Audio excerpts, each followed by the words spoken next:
অসুস্থ হয়েছে সন্ধ্যায়, তখন থেকে ডাক্তার মোবাইল করলেন, মোবাইল ডাক্তার সাহেব আসলো, আসিয়া অনেক কষ্ট করিয়া একটা বাচ্চা মাথা বাইর হলো, কিন্তু এদিকে বাইরে না, এত বড় বাচ্চা।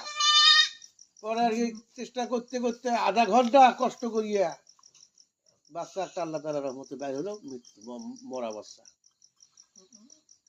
তো 10 মিনিট পর আবার চেষ্টা করে দেখে একটা বাচ্চা হলো, ইনশাআল্লাহ বাচ্চা আছে।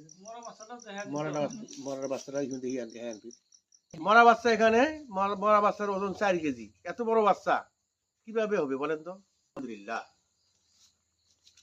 এখন বকরি একটা ইনজেকশন দিলাম, বকরি ইনজেকশন দিলাম আর কি। ইনজেকশন দেওয়ার পর এখন ইনশাআল্লাহ অনেক সুস্থ, এখন ইনশাআল্লাহ বকরি অনেক সুস্থ। ডাক্তার দেখা লাগবে না, ডাক্তার করছে আর কি, অনেক চেষ্টা করছে, অভিজ্ঞ ডাক্তার, কিন্তু এটা ব্যতিক্রম হয়েছে আর কি বকরির। কিন্তু আমি তো বিউজের দিকে দিচ্ছি আর কি। এখন ইনশাআল্লাহ সবাই সুস্থ ইনশাআল্লাহ।